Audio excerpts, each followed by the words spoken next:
Record on the computer. Okay. I always leave the bloopers, the beginning part in the footage that I put on YouTube because I just think it's funny. Yeah. I don't know. I think people like to see what goes on behind the scenes. Yes, there are often bloopers. Yeah. Right? Definitely. Definitely. When you try to go live. Well, the mess is the fun part, I think. Yeah, definitely. You know, if you wait till you're ready for anything, you'll never do it. Yeah. So you just get some of your ducks and jump in the lake, and hopefully the rest of your ducks follow you. Exactly. Tongue-tied tonight. All right, you ready, babe? I am. Okay. Let's do it. Let's go. All right. Hello, everyone, and welcome to Permission to Heal. I am Marcy Brockman, and I am thrilled that you are here. Tonight, do we have a guest for you? Actually, you could be listening to this during the day. So today we have a wonderful guest for you, Dr. Holly. Holly, all right, you have to start over again because I didn't know how to pronounce your last name. That's okay. Battey? Battey. Battey. Yeah. Battey, like Warren Beatty. Yeah. Battey. Okay, I don't need to write that down. Let's start that again. I'll just cut it all out. Okay. Hello and welcome to Permission to Heal. I am Marcy Brockman. I am thrilled that you're here. Today we have a phenomenal guest. Holly Battey is here. Dr. Holly is a psychologist-turned-matchmaker and dating coach who helps single men and women find love.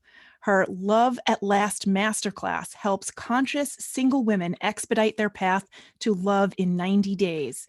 Dr. Holly helps sincere, kind-hearted, conscious single clients find the love of their dreams. With a doctorate in clinical psychology and a successful career in executive search, she is uniquely qualified to find your perfect match.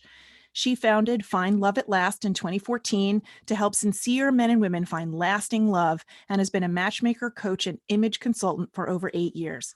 Working with sincere, commitment-minded single men and women who are ready for love, she introduces you to high caliber matches to create the love you desire. Dr. Holly is a dating expert and inspiring speaker who empowers, advises, and speaks on image, strategy, online dating, partner suitability, communication, and commitment. And she's in San Francisco, California, but with the wonders of the internet, she could be anywhere. And she created a boutique love life agency to expedite your path to love. Welcome, Dr. Holly. Thank you so much, Marcy. Thanks for having me. I'm so thrilled that you're here. We had a couple of stops and starts with our schedule, but I'm glad we finally made this work in time for your Finding Love During Lockdown challenge, right before we get into the whole kickoff for the Valentine's Day, February, which in lockdown might be weird. Everything's a little weird right now. Everything's a little weird right now. I wish that I had found you or even knew that dating coaches were a thing when I was single for 10 years and lonely and miserable and trying to figure out how to do online dating and raising kids and finding all sorts of frogs that did not turn into princes. No matter where I kissed them. Well, that sounds weird, but you know.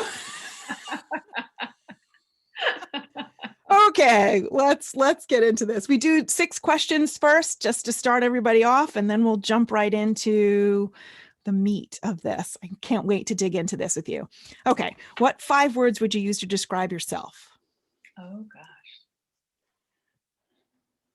Oh, well, I'm told that I lead with my heart. So I'll start with heart. That makes sense for considering your line of profession here. Yeah, true, right? Kind, intelligent, conscious, spiritual. Wow, cool. Yeah. Good list. Thank you. What is your favorite way to spend a day? Now, this could change seasonally even, you know? I know, right? Yeah. Well, just spending time with friends and family and my husband. And I'm a big quality time person. So I just love really great conversation. Oh, yeah. Nothing better than that. Yeah. My best friend just relocated here with her husband. And We went for a walk around the lake, and it just felt like, oh wow, we have an outing. We have to be somewhere outside the house. It felt so Right. different. I think So everybody's looking for things that they can do outside now because we're yeah, all hyper vigilantly aware of what it's like to be in close proximity indoors definitely. and all of We have that. to change So, it up right now. yeah, Yeah, yeah. definitely. And it makes me worried about the people who aren't worried. Like, I'm wondering why they're not more careful. Yes, yes. Yeah, definitely. Definitely. Yeah, when we're not locked in, I like to go to Napa for the day and Oh, I yeah, was there once. It was oh, gorgeous. so amazing. Yeah, Yeah, yeah, definitely. so beautiful. I was Mm, only in San Francisco once in 1988, so it's been a while. yes. It's been a while. We went to LA for my son's high school graduation. I promised Okay. him a trip. So he and my daughter and I, it was like I was newly engaged and was like between the engagement and the wedding. So I'm like, this is the last time that it's going to be just the three of us. Yeah, And I said, anywhere in the continental United States you want to go, and we'll go. And he said LA. So that's where we went. Had a nice, great time. But nice. we don't travel much, Yeah, unfortunately. yeah. Okay. Number 3, what is your favorite childhood memory? Oh gosh. Probably the time when my parents got us our first dog. I was That's deathly afraid great. of dogs before, and a Christmas present came early on Christmas Eve that year. We drove to this dark house, and this little black lab puppy was put into our arms in the back seat of the car. And I've been in love with dogs ever since. Oh, that's such a moment. I can Yeah, imagine that, visually. You must yeah. have been squealing with joy. Oh, I was. I was. Yeah. That's, Thankfully, I got a dog about a year ago, right before COVID hit, and he's been a total godsend. yeah. Pets are amazing. They are. They really are. Such comforts, and they keep you company and they're entertaining. We have 4 cats and they're just all over everything. And my husband is a fish keeper. So we've got like 7, I think it's still 7. He was talking about an 8th, but a lot of fish tanks, a Wow. whole room dedicated to fish tanks. And he's breeding fish. And so I just love Full it. house. It's awesome. Yeah, it's a full house. We've got guppies breeding right now and angelfish just laid eggs yesterday. Wow. So it's the baby house all of a sudden. It's fun. Great. Okay, favorite meal. Oh gosh. Well, I do love food. Hmm. Um, I don't know. Or I something like that gives you comfort. okay. Well, I like a good seafood pasta. Although my Okay, husband and I are a little bit more keto paleo right now, so we're eating a lot more, protein sure. and things of that nature. But yeah, Could always change out the pasta for like chickpea pasta or something and double yeah. the protein and get rid of the flour. Right. We have actually been doing the spaghetti squash Oh, that's good. the pasta. Yeah.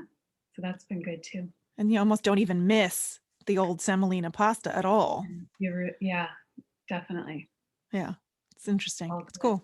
A Yeah. lot of people say seafood for You that think? question. It Oh, has interesting. something to do with seafood. It's Uh-huh. interesting. I don't know what it means. Nothing, of course, but it's a sociological like graph. Like I'm graphing these in my head. Yeah. Okay, what one piece of advice would you like to give your younger self? Mm. Oh, I would say just listen to your soul and honor the whispers of your soul.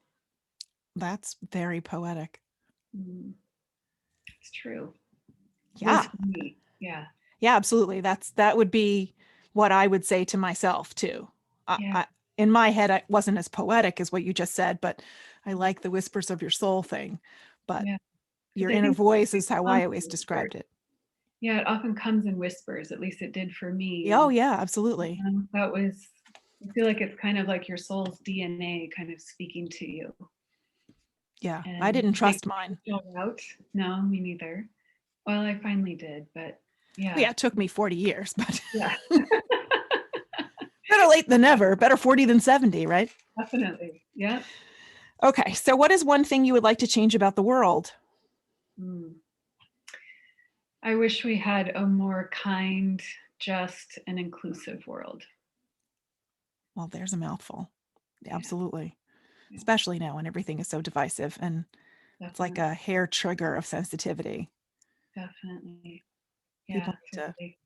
take a step back and breathe and Yeah. respond before they just react to stuff. Definitely. Definitely. Oh, we could talk about that for 4 hours, but let's We let's certainly could. let's not. Okay, so you are a psychologist. You have your PsyD, and instead of putting out your shingle and doing like a talk therapy kind of CBT practice, you decided to be a matchmaker and a dating coach. Can you tell me how that evolved? Because I think that's amazing. I'm so interested in that. I can't even say. Yeah, definitely. Well, my path was kind of an unusual one. So I started off, I went straight through school wise. So I Mm, started in kindergarten and I went all the way to get my doctorate. And it's not a path I recommend, but that's it was that's a mine. lot. It was a lot. And so by the time I did the dissertation and got my 3,000 hours and, the whole academic climb, 11 years of college and, all Right. of that, I was a bit burnt out. I would imagine And so. yeah, and I did work as a psychologist for a while. I worked with victims of crime and mostly teenagers. I did that for a while, got burnout, and decided to go back into what I did as I worked my way through graduate school, which was executive search. And so I Okay. was matching top talent with corporations and startups in Silicon Valley. And it was lucrative, but not that meaningful for me. Right. And so after I did that for a number of years, I got laid off. And then I thought, all right, what now? Because I knew search wasn't it forever. Um, Well, search, but different search. actually, yeah. And so I literally, speaking of search, did a huge soul search. And I'm a multi passionate woman, and I investigated and explored all of my different passions. And I had many, and I explored all of them. And it took me to Africa twice. And Wow. yeah, when I got back, I decided to start my business almost 7 years ago now as a dating coach. I really wanted to help people expedite their path to love. And so I started doing that. I did that for a couple of years before my business advisor suggested I get into matchmaking. Okay. And I was saying yes to most things. I read the Shonda Rhimes book and Right. was just going for it, and got new business cards printed, found myself at a Bay Area charity event, met this gorgeous woman who became my first matchmaking client, and a man I matched her up with fell in love with her on the first date Wow. ever since. Yeah. And then during COVID, actually last year, what I was going to do was I was going to create retreats for women to fast track their path to love. And so I set out to do that. I joined a coaching program, the whole deal. And then COVID hit. And what I'd secretly actually been wanting last year was time to write, Well, you got it. right? Sorry, everybody, it was about me. Um, so I took what Q2 and decided to write, and I wrote my master class. And my master class is basically this comprehensive soup to nuts, everything I wish I would have known 10 years ago before I found my amazing husband, everything I did to date differently to manifest the man of my dreams. And so I created that last year and launched the first class, and um, it was super successful, and people have found the love of their dreams already, and it's just really amazing. And so Wow. yeah, yeah. And you So have another one coming up, right? You have a free 5 day challenge, Finding Love During Lockdown. That's yeah, starting. That's Monday through Friday of next week. yeah, We're recording Monday, this. January 25th to the Right. 29th. Yeah. So this So will launch right in the middle of that on the we 27th. launch that Thursday on the 28th and 29th, and then the class will start about 10 or so days after that. Yeah. Okay. Yeah. So the challenge, I encourage anyone who's single and or has yet to manifest the man of their dreams. You can tune in as a man too. There's lots of overlap and parallels, and we talk about, how to safely navigate dating during COVID. And we talk about the biggest mistakes that people make, and how to date differently to manifest the one so that you don't have to settle. That's great. I think he'll kill me saying this on air, but I think I'm going to sign my son up. Yeah, I would love that. He's 23 and has had an okay time of it, but he's such a catch that he needs to find somebody who appreciates him. And that's not just his mom saying it. I've heard from his ex-girlfriends, like, while they still liked him, Yes, yes. They're vetted. They're vetted. Yeah. That's very cool. That's very cool. So how do clients find you? I would say mostly word of mouth. Yeah, mostly word of mouth, especially right now. Like non-COVID times, I do a lot of events, attend a lot of networking events, and they're all online now. Right. But mostly word of mouth, and social media's, picking up. And I have a Facebook group called Conscious Singles. Okay. From single to soulmate. Well, that's cool. Yeah. So the challenge actually happens in that Facebook group. And we're actually doing a giveaway right now, speaking of the group. Let's see. It might finish though before this airs. So maybe I won't go into it too much right now. But. So can you walk me through the process of this a little bit. So somebody, let's say I was single and I find you, Dr. Holly, I am lonely and I need something. What do you first do? How does this go? Well, we first do a call and we talk more about, where your love life is now and where you want it to be. Okay. Talk about, your history. We talk about challenges that you've had. How important finding love is to you, what your dating objective is, like your ideal end game. Do you want to date casually? Do you want a long-term relationship? Do you want marriage? Do you want kids? Have you already done that? Mm-hmm. So just kind of a inventory. And for my women, I suggest that they start out with the master class.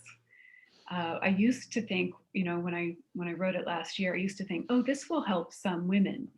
And now I think this will help all women, because what I've come to realize is that left up to our own devices without any class, we just do kind of trial and error. And throwing darts at a board. Yeah. And then we talk to our girlfriends, and they enlist their help. And of course, there are other women, so we don't get that male perspective, often. And then we just keep doubling and tripling down on what doesn't really work. And that's where I was for a decade. Yeah. Should I call? Should I not? What did he mean by that? Constantly rereading into subtext, ruminating over all sorts of unhealthy things, projecting and imagining things. And definitely. So this class basically just teaches you everything that you need to know along the way to basically co-create a healthy relationship that you would want to last with someone you would want it to last with. Oh, that's important. Right. Yeah. So we talk about becoming the best version of ourselves. We talk about the importance of self-love. We talk about belief, the importance of belief and overcoming limiting beliefs. The women in the class, they especially liked the third module on qualify, how to qualify men, how to choose the right man. And the other piece that was really key is teaching men how to treat you. That's huge. It's huge, right? That's huge. And the thing is, if we don't know how to do it when we're dating, we're never going to do it when we're in relationship and in marriages. And it only becomes that much more important. Right. And it has to start with learning how to treat ourselves. Completely. Ultimately, that's what I figured out by the time I was 40 something years old, was that I wasn't going to find the right relationship to make me happy or to meet all of the criteria on the list that I made if I wasn't comfortable with who I was and started to treat myself well with Yeah, respect and boundaries and self-compassion and empathy and definitely. kindness, as if I was Yeah, still talking trash about myself, there was no way it yeah. was going to ever work with anyone else. Yeah, I mean, the surest way to find the one is to become the one. Right. And to become the one, you have to love yourself first, or you won't require it of others. Right. And if you don't require it of others, then it won't be sustainable. Yeah. I had a huge problem with that. When we were talking before, I wasn't listening to the whispers of my heart, Yeah, and I ignored the things that I needed, yeah, mostly because I think really deep in my heart of hearts, I didn't believe I deserved them. yeah, And then when I was trying to date, I was so busy at trying to recreate myself into my perception of what that guy wanted that I stopped being Marcy. And I was stuck in this like no man's land of impossibility because I was trying to create something that didn't exist because I don't know this guy. So I yeah. don't know what he wants. How am I supposed to know what his perception of me is or what he's looking for? And how will he ever get to know you if you're not Exactly. you? Exactly. So ultimately, while I'm in the middle of, doing this camouflage routine, trying to, I don't know what I was trying to do, he's trying to get to know me, but I'm not letting him because I'm not even being me. Right. So And it's then just eventually I'm going to get resentful because I haven't been me and I want to be me. right, So then I put myself in a box and yeah, then I'm stuck there. right. Exactly. And that is so many women's story. Yeah, So many women's absolutely. story because we're not really taught to be ourselves. We're taught to please, Right. That was and my grandmother's dating advice. If the guy likes football, you should like football. She pretended to like the Three Stooges for the entire like 50 some odd years of her marriage to my grandfather. wow, She that's wonderful. hated them and would suffer through hours with him and watch that endlessly or watch golf or all sorts of things that he liked because she thought that's what she was supposed to do. So little seventh grade me who has her first crush, I don't know why I went to my grandmother for dating advice, but I did. It was awful advice Yeah, because as I became what I thought he wanted, he started treating me like one of the guys because I was playing video games and basketball with him. wow, wow. It And didn't the work. advice I got growing up was to say yes to anyone who asked me on a date. Oh, so you've got no No no bar, criteria at no all. standards, no criteria, nothing. Oh, And that's actually, it was well intentioned, obviously, but it's actually dangerous advice. yeah, And it especially doesn't now. really, yeah. And it doesn't really teach you to listen to your gut and your instincts. And I mean, it's just not good advice. No, I mean, it's important that we have a bar. It's important that we have standards and criteria, and it's important if we value ourselves. absolutely. There Yeah, should, just like a job, right? There's a job description and there's qualifications, and just like the job that we're filling, so to speak, there should be as well. absolutely. Yeah. Absolutely. Which is why I turned to a list. My stepmother, when I was in my early 20s, she said, make yourself a list of all of the qualities that you would want in a life partner. And then, like, asterisk the deal breaker qualities, the ones that you can't live without. And the other ones may be negotiable. We'll see. And so I made a list, and good, better, and different. It worked however it worked. And when I was dating again in my 40s, I pulled out the same list. And then I realized I'm not the same person I was 20 Mhm. some odd years ago. So I need a new list. Good. Thank goodness. And so I made a new list. And this time I had because I was established, I had my own children, I owned my own home, I had my own career. My deal breaker list was big. Mm, yes. There were a lot of things that I was no longer willing to compromise on. Yeah. And I wrote about all of it in my memoir. I mean, every bit of it. Yeah. And Well, and that's interesting you bring that up about the deal breakers because, there's certain clients I have that come and they need to raise their bar, right? Like right, you and me, like, 20 years ago, needed to raise our bar. Hmm. There's other clients that come to me whose bar is, it couldn't be higher. And Nobody gets under the fence. Right. right, no one qualifies. And so if that's the case, then we can't even drill down deeper on the things that matter, like values and character and things like that. Right. And so my job is to help people, certain people raise the bar and other people drop the bar so that enough people fit in so that we can drill down deeper on the things that really matter. Because a Yeah. lot of people don't know actually what to look for. There's people Right. who think they know what to look for, and others who definitely know they don't know what to look for. But on average, most people really don't know what to weigh heavier than other things. That's true. And so many people, in my experience, will tell you what they think they want, but it Mhm. turns out not to really be what they want. Yes. And there's often a delineation too between what we want and what we need. Right. It's not always a And most match. people speak to what they want and not what they need. So they go after what they want and they find out it's actually not what they need. Right. And then it's not comfortable and it doesn't work. Right, exactly. It can't. It can't be sustainable if our needs aren't being met. And so our wants are usually aligned with our ego, and Right. our needs are usually aligned with our soul. Yeah. I realized at some point that there were a few things on my list that I thought were important to me. And when I really got quiet with myself and really listened, I Mhm. realized that those things weren't so important to me as they were important to my father. Uh-huh. And he's not dating the people I'm dating. Yeah, So he doesn't get a say. I'm not right. 16, I'm 52 or, 45, or he doesn't get a say. Yeah. And then I was like, I don't need that. Yeah. It reminds me of a matchmaking client I had, and one of their family values was education. Right. And she That's was like, exactly what I was thinking, actually. oh, Yeah. interesting. Yeah.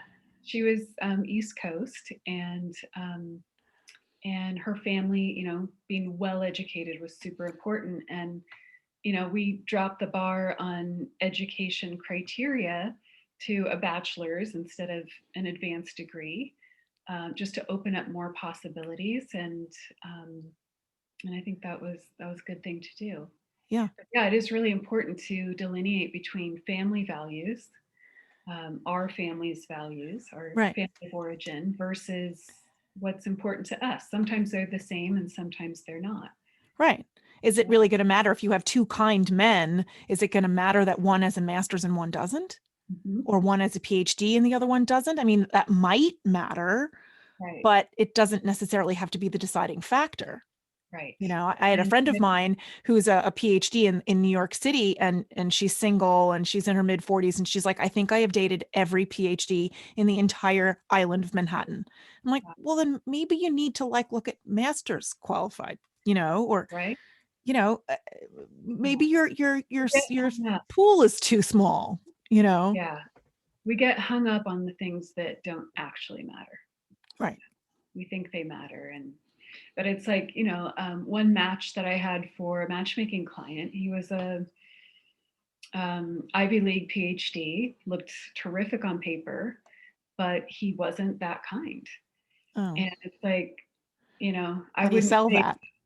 yeah. And so for me, it's like I'd rather have a bachelor's level, mate who treats me well than a Right. PhD You Ivy can't League. cuddle up to a diploma at night, you No, know? no, definitely not. And that really impacts your quality of life. It's everything. It's the most important decision that we make as women and men, really. Yeah. Who you're Um, going to share your life with. completely, completely. It determines your safety. Yeah. It determines your happiness. Your There's a health. Yeah, Absolutely. completely, completely. Oh, I so think that people in unhealthy relationships, Are it sick and anxious yeah, and depressed and completely. Yeah. whole host And it of often manifests in that way. yeah, absolutely. Absolutely. Definitely. Yeah, Harvard did a longitudinal study on happiness and what were the most important components. And because it was the longest longitudinal study that they've ever done, it was done on men. Right. I And think I read about this. yeah, it's such a great study. And basically it shows that our relationships are the biggest factor in determining our personal happiness. Absolutely.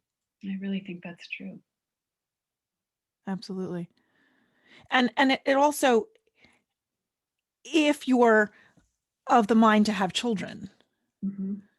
choosing not just the right partner for DNA purposes, because that's cool too, but um, the relationships that we have teach our children what to expect out of relationships.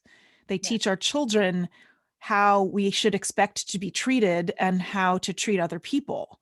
And Hmm. so if they grow up in a family or within a marriage that is dysfunctional or angry or volatile or whatever, that's what they're going to learn. That's going to be the template that they go forth in their own lives with.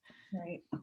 Right. So, not to put more pressure on the choice, but, if you're going to have procreation part of your plan, you know, for me, I needed to make sure that the man that I chose to be with was a good father or a good stepfather or going to be a good grandfather or, however that works, depending on how old you are when you get married. I was just listening to Glennon Doyle. I love her. Oh, I adore her.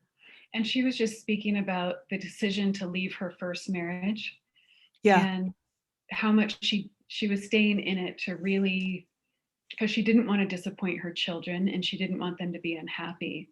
And she got to the point one day where she wondered, would I want this marriage for For my daughter? them. Yeah. And Yeah. when I she have the same thing in my book. I had the same revelation in 2007, yeah, 2006. mm, Yeah. I didn't want this for them. yeah, You know, I didn't really want to tear their family apart, but mhm, they'd survive. What would be worse? What would be the least amount of impact on them? And growing up with a happy mother in a mhm, peaceful house had yeah, much more impact than where we were. And I wouldn't, like Glennon said, I wouldn't want that marriage for anybody, let alone my children. or yourself, right? Absolutely. Yeah, And we're both happier remarried and separated. And, he does his thing and I do my thing and the yeah. kids are fine. So, That's actually what my dissertation was on: adult children of divorce and their intimate relationships. wow. Yeah, yeah. And basically the finding was that it's been a long time now. The finding was that adult children of divorce, they, on average, they make it through, Mhm. and that it's actually a greater detriment to them for parents to stay in an unhealthy relationship Yeah. than it is for them to part, and that they eventually find their own way to happiness. Yes, we do. Yeah, We yeah, do.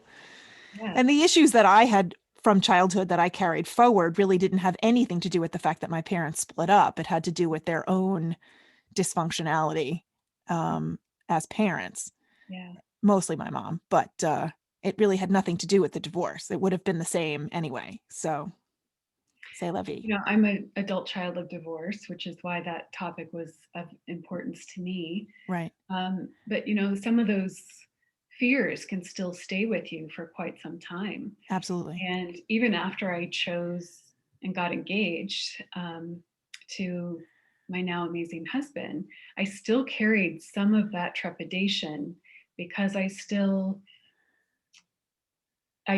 still kind of imprinted that that was what marriage was, like what I Sure. had been front and center to. And so it was a bit of an act of courage, despite my husband being amazing, that I decided to get married. And but just like most things, when you conquer your fear, you realize, oh, it was just that was theirs, and Right. it was mine, and it can feel very different and look very different. And I chose someone very different, and so that So it's an commitment. all new thing. Yeah, completely, completely. Yeah. So pushing through those fears, pushing through those commitment phobias, and it really can be a wonderful thing when you find the right partner and you co-create a healthy relationship. Absolutely. Yeah. Okay, so you have a client and you find her somebody that you think they might get along. Um, they set up the date, or do you arrange that? How does that work? Yeah. I arrange the date. We do all the dating concierge for them. So all they have to do is show up on the date. That's And cool. yeah, So you definitely. find out what kinds of things they like to do and so Yeah, on. So it's like tailor made for them. completely. Yeah. So all different, yeah, we hear from the match, we hear from the client and create the date from there. And and then after the date, we do a post-date debrief session to get the feedback, which is so often missing from the dating process. Oh my God, there's no guesswork. You're taking all the guesswork out. Yeah, exactly. And so that feedback is super invaluable because in regular dating, we just don't get it. We just assume that it was this or have no idea, Right. you All we know? have is our own guess to Yeah, interpret how it went. exactly. Exactly. So, when it goes well, they go off into the sunset. Um, if it's not quite the right match, then we talk about why not so that we can get even closer to the target the next time. Do they sometimes go out on several subsequent dates and then realize 3, 4, 5 dates in or something that it's not right and then come back and start over? Yeah, that can happen. Definitely. Yeah, I encourage people to go out on like 3 to 5 dates per match just because, we're in a culture that is moving, well, not so much right now, Right. so quickly. We think we know the second they sit down, on a date or on a Zoom or something, we determine that they are it or they're not it. And um, You can't always tell. you cannot. I mean, my husband and I knew each other for years. We were friends for years before, things got romantic. And My husband and I too, 29 years we were friends. yeah, yeah, we met in college. Yeah, 1987, freshman year of college. Absolutely. Yeah, And we were never romantically involved before 2015, 2016. wow. I hear those stories so often. And so the fact that, I think it's a bit of Hollywood that we think, the second they sit down, whether we feel the feeling or You not, get swept away. right? I mean, that's the feeling we should be going for when, I mean, not to say there's anything wrong with that, but if we're not feeling that feeling, that isn't necessarily cause for not having another date. Right. And that, romance and um, having that chemistry can actually build over time, and it does quite often. And so allowing for that, knowing that, and allowing for that, and giving it 3 to 5 dates if there is baseline attraction to just kind of see what can grow. And it's Mm-hmm. amazing what my clients tell me about the moment that they decided to give someone a chance. It could be a joke, they could be in the kitchen. I mean, Right. it sounds so random, and so, but that moment never would have happened had they decided they had to decide on the first date if they were going to see them again. Yeah. And so one of the great trends that I'm seeing right now during COVID is that people have more time, for one, we're less Right. distracted, and people are giving each other more time to Because they get to have know the time each to take other. it slow. Right. Yes, and to have those deeper conversations about topics that really matter. Mm-hmm. We're also having to navigate all these kind of micro preferences, around what I'm comfortable with during COVID and what you are, and how we make that work, and the Right. physical aspect and the logistical aspect. And so it's becoming more intimate emotionally faster. It might be slower physically, but those are really interesting I times. think that's a really important dynamic, though, because I think all too often before our hearts and minds catch up with what's going on, if there's a lot of chemistry, it can jump physically much more quickly than is healthy to. Definitely, And then definitely. it skews everything, Yes, completely. I you know, completely and it gets rid of that first date jitters, you know. First dates never scared me. You know, even when I was trying to be somebody that I wasn't because I was trying to impress them, ultimately you've got nothing to lose yeah, because you came in empty-handed. So if you leave empty-handed, there, so what? You true, know? true. But a So lot of people don't are nervous about first dates, And so then if we decide that, oh, we have to decide by the end of the first date if this is my future Too husband or much pressure. not, and especially if they're showing up and being nervous and not Right. their best self, it's premature to even be deciding that. Absolutely. Yeah. I have a friend of mine who I've known since high school who went out on one date with a guy who's 2 years older than us and also went to the same high school. And so she went out on one date with him and said, I don't want her to have children. And I think I think I could, that's okay. So she went out on this one date with this guy and said that she didn't want to have kids and this is what she wanted to do for a living. And she wasn't looking to date just to, have a good time and waste her time. She wanted to get married. And he's like, okay, that sounds reasonable. And they got married.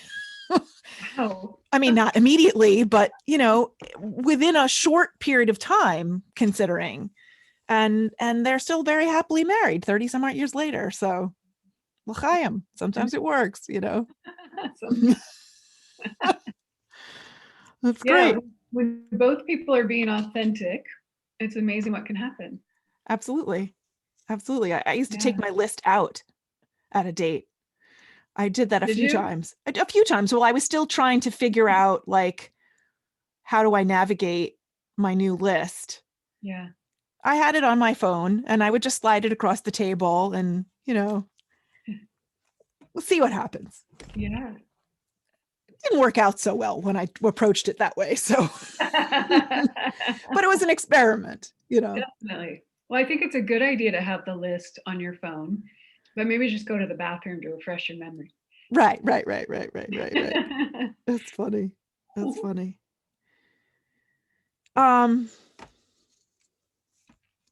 Post-date feedback. I think that's one of my favorite things about this whole process Mm, because you really never know you don't. what their perception was. Mhm. They could have made you think that they were over the moon and seriously they were just acting because it was just easier and then they leave and they're like, oh, I never want to see her again. So, they tell you the truth. Yeah, I exactly. really liked him, but his breath was terrible. Yeah. You don't know. And how would he ever know that otherwise? Right. Unless someone Exactly. said so. And people, they tend not to want to hurt each other's feelings, but I mean, something like that could get in the way of someone finding love, you know? Absolutely. So Absolutely. sometimes the truth is a kindness, when tactfully relayed. And so that's Yeah. my job in the process. So how did you I hadn't even how to formulate this question. Do you ever find it sort of awkward being the intermediary between a client and a match? Hmm. Oh, there's probably sometimes, yeah, when that happens, if I have to say something that's, hard to say because I never want to hurt anyone's feelings, but at the same time, I think if this could obstruct their path to love, then I'd rather them know. Right. And so it's just a matter of finding a way that I think that they could hear it. Yeah, that makes sense. Yeah. That makes sense. Yeah, I think we're all a little too sensitive and maybe projecting a little too much sensitivity and not wanting to be uncomfortable ourselves when telling somebody something that we perceive they might take difficultly, that they might be sensitive about. Yeah. I It's will say that those who are open to feedback, open to constructive feedback, and who have a growth mindset yeah, are are far more likely to find love faster. well, that makes sense because they're thinking about all of the strategies and the tools that you're giving them and applying them more readily and more fluidly within their own lives and not resisting it. Yeah, definitely. And they tend to have better attitudes, Yeah, which is a magnet with dating. absolutely. We tend to lead with our energy. Yeah, absolutely. Yeah. It's just I have all of these pictures in my mind, like a little photography reel, like an old time movie going through my head of all of the very strange bad dates that I went on and the things that guys have said to me, and that Yeah. they think they're being kind by saying the things that they're saying, but they're just being jerks, like, Yeah. I don't know. What do you Yeah. think about blind dates, about people setting up other people? Do you Mm. think that ever works? I've heard of it working before. It depends on the matchmaker. That's true. Some are far more talented than others. That's true. Yeah. Yeah. My Def- stepmother once set me up on a date with a guy, and I could not wait for the date to be over. mm. And at the end, he really, I think, thought it was going well. And I mean, I wasn't ever mean to him. Sure. I'm a kind person. So, it was interesting to get to know somebody else, but it was definitely not somebody I ever wanted to see again. So we were parting ways in front of Carnegie Hall in Manhattan. And he was going one way and I was parked the other way. So I was going the other way. And he's like, well, I'll call you. And I looked at him and I said, please don't. I hope you have a lovely life, but I'm not going to be in it. And I walked away and I didn't look back. And I was like, yes. Because it was kind. It wasn't totally a blow off in an obnoxious way, but Well, you didn't lead him on, that's for sure. no, absolutely not. Yeah, Absolutely not. definitely. Yes, I've So, often thought about writing a book myself about all the stories, personally and otherwise. yeah, I was a guest on a podcast last week called "A Climb to the Top" with Chuck Garcia, and he said that he was shocked when he read my book that I was so open about all of these stories, that he thought that most people would keep them very close to the vest and not talk about the awful things that men had said to me, or being stood up on dates, or all sorts of shenanigans that went on. And he loved it and was really compelled to keep reading. And I'm like, well, that's why I put it in the book. Not only is it really readable, but people like to hear those stories, Oh, yeah. and I think that they're an education unto themselves, Mhm. and then the analysis, so it's not just the story itself, but Right. my analysis looking back at what, you can see the pattern when you're looking backward, but when you're going through it, it just looks completely random. Yes, definitely. Okay, so how do you know that the person that you're with is the one? I know that's a really loaded question. Yeah, no, that's a great question. Um, a lot of people don't know that. They don't know, how will I know, basically, when he's the one. Or Um, Cher would say it's in his kiss, that song. true, true. Yeah. I think one of the best ways, I mean, we could all partner with multiple people, right? But most people really want to feel special and want to feel like they've found their soulmate. I mean, it seems like increasingly in our world, people aren't just looking for a provider and a father for their kids. Like, people are wanting the whole enchilada. They are Absolutely. wanting the companion, the lover, the provider, the best friend, the domestic partner around the house. I mean, they want it all. A Right. spiritual companion. I mean, all of it. An activity partner. Men and women want all of those things. Of course, yeah, for sure. So, because of that, it requires that we date differently. Right. And so, how do you know when you found it? They bring out the best in you, and you bring out the best in each other, really. And a lot of it is how you make each other feel. Mm-hmm. We tend not to think of that too much on the date, but how your partner makes you feel on a date is how you're going to feel in the rest of your life if you Right. commit long term.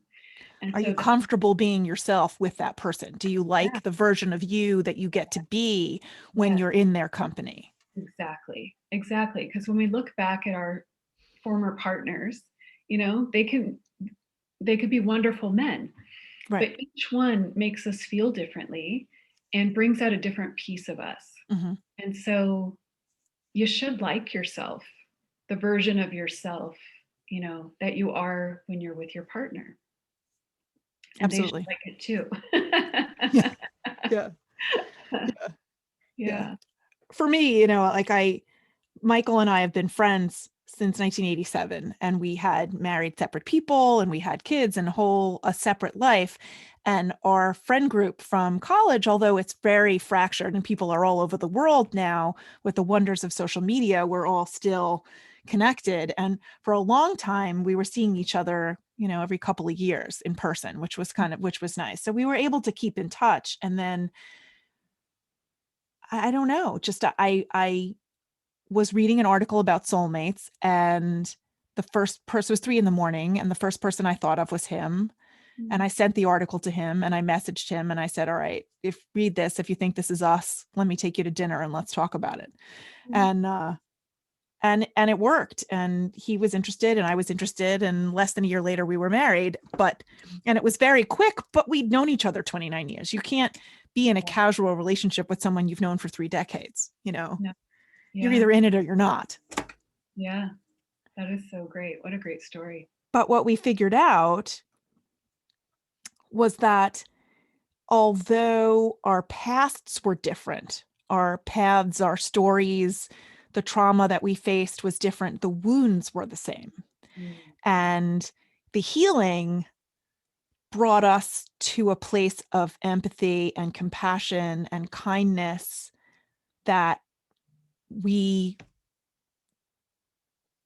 married together, that was the same exact place, and that the way that we loved and the way that we needed to love, or the way that we needed to be loved, was exactly the same. Mm-hmm. And the more we talked about it, the more it became clear. And like between the time that I asked him out and the time that we could actually go out, between our schedules and so on, we could schedule the date, we were on the phone all night. And I was going without sleep, and, I wasn't tired. Like, it was just the adrenaline and all of the, happy love hormones, making us all crazy, and sustaining the fact that we were getting no sleep. But those conversations that we had, those middle of the night talks where, there's nothing off the table and you're just talking about everything. I could feel myself falling in love with him over a very short period of time.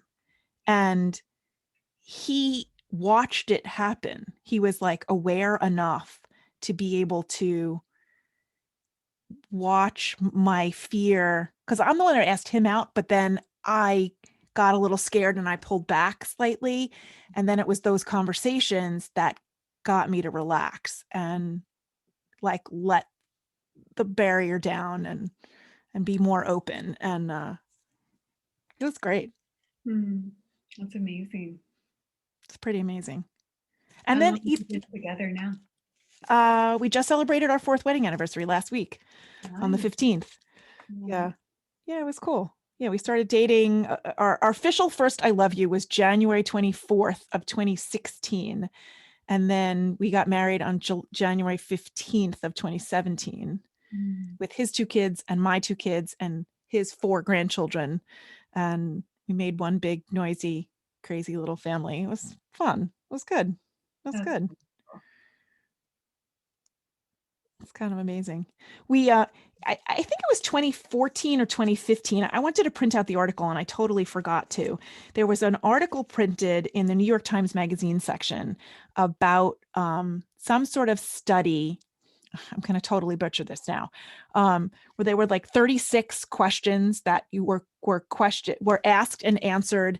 And the theory was that by the time a random couple asked and answered all 36 of these questions, they would fall in love at the end. And you're nodding like you've heard of this before. I have. Yeah, I have. And I thought this was, it happened to be like around the same time that Michael and I started dating. So on our first little trip that we took together, we started answering these questions on the airplane. And Ah, then throughout the whole week that we were gone, we worked our way through all 36. And I think it really did increase the level of openness and intimacy and sharing, and got us to talk about a lot of things that we might have eventually gotten around to, but didn't get to yet. And yeah. there are quite a few couples in my same generation who started dating around the same time we did, who did the same thing, and now they're married too. So Wow. Wow. something to be Good encouragement. said for taking time to get to know one another, which is Definitely. why I think that your COVID mastermind is going to be phenomenal, Mm, thank you. because it's exactly what people need. Definitely. And a lot of people don't know what to ask on dates, you know? Right. If you don't know what's most important, you often don't know what to ask on dates.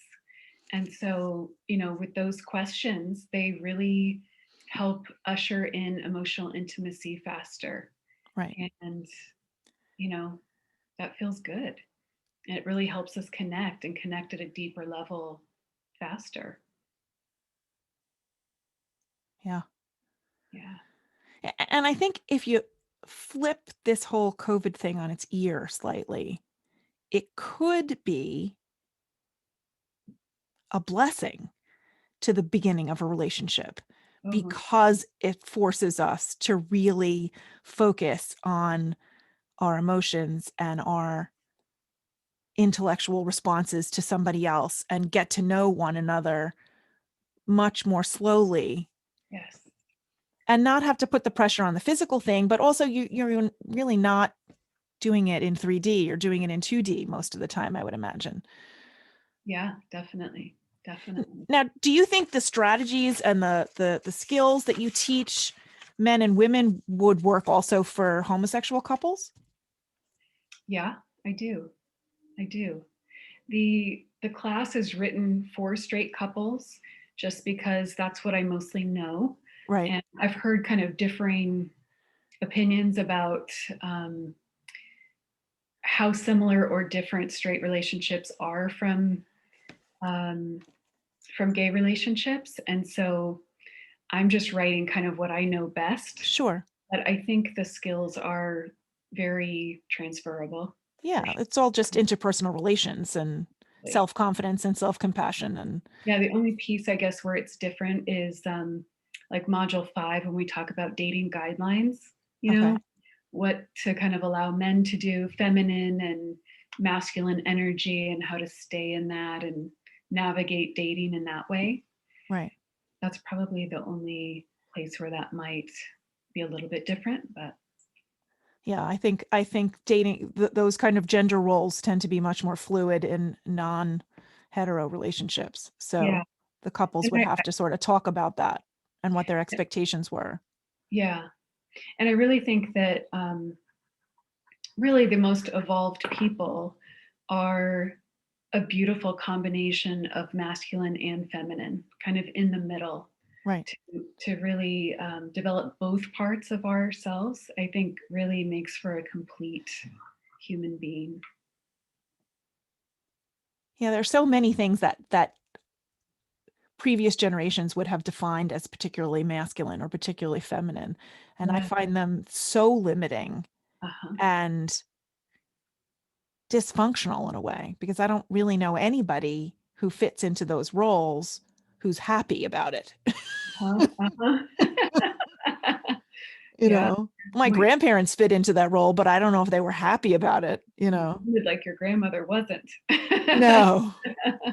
Well, she was with certain things, but there was a lot of stuff that I just observed about their relationship that, as a kid, I just thought was normal. Yeah. But when I got older and I think back, I'm like, yeah, that really just wasn't healthy. Like I wouldn't want that level of secrecy or whatever. Yeah. Anyway, we digress. Yeah. Things So, are evolving. Yeah. And so yeah, absolutely. part of the reason why having really strong communication skills are so important, to navigate those different gender roles and to be able to kind of co-create, the relationship. My husband and I, with our domestic labor responsibilities, like they aren't traditional, Right. they're playing to each other's strengths. And so you have to have really strong communication skills to kind of navigate the relationship and to create the one you really want. Right. And have the freedom to be able to allow that to happen. Yeah.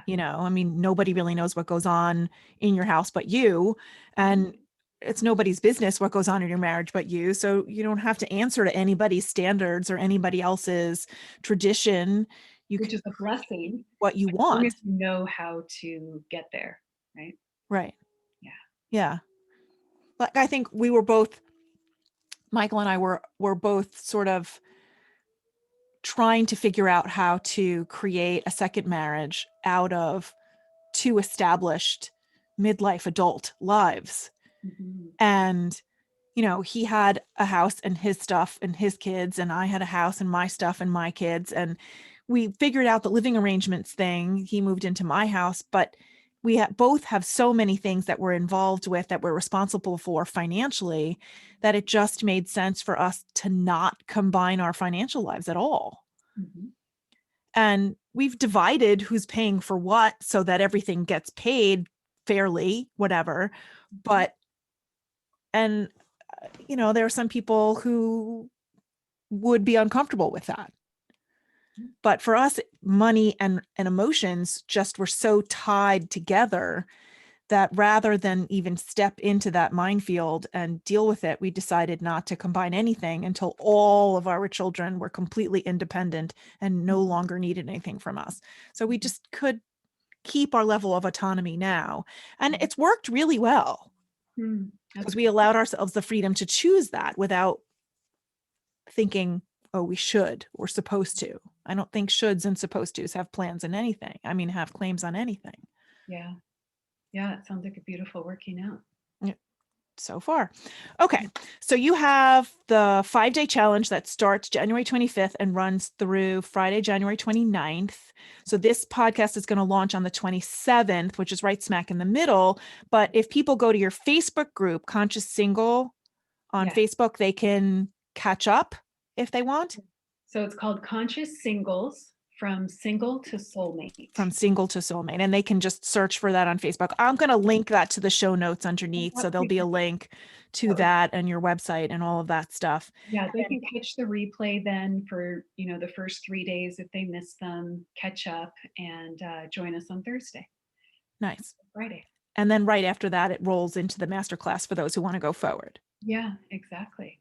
And how long is the masterclass? Masterclass is 90 days. 90 days.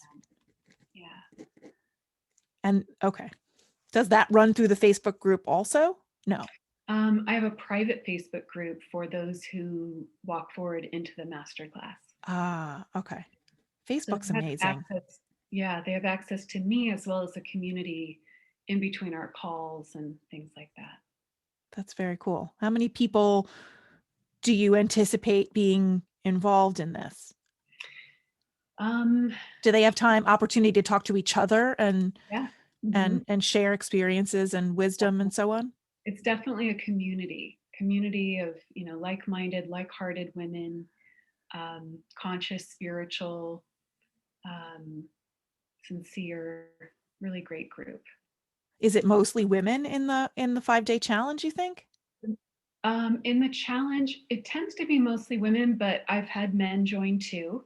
The master class is specifically for women, Okay. but the challenge, the ideas in there are super relevant, whether you're a man or a woman. Okay. And it's open Yeah, ages, over 21, but yeah, under 99. definitely. Yes, we'll take triple digits, whatever we get. It's good. Yeah, awesome. Okay, so this is fabulous. So Good. what Mhm. how do you encapsulate this? What's your what I'm trying to ask you? Your We're going to question. cut out this little blob here because I'm just completely spazzed out. So, I know how to answer your question, okay. even though you asked it I yet. haven't even asked it yet. I haven't even asked I it yet. keep thinking. So for me, I deeply believe that you were intended to have the love of your dreams. or else it wouldn't be your dream. Good point. Just like our passions in life, just like our professional choices, we should feel passionate about those, or at least our hobby. Or there,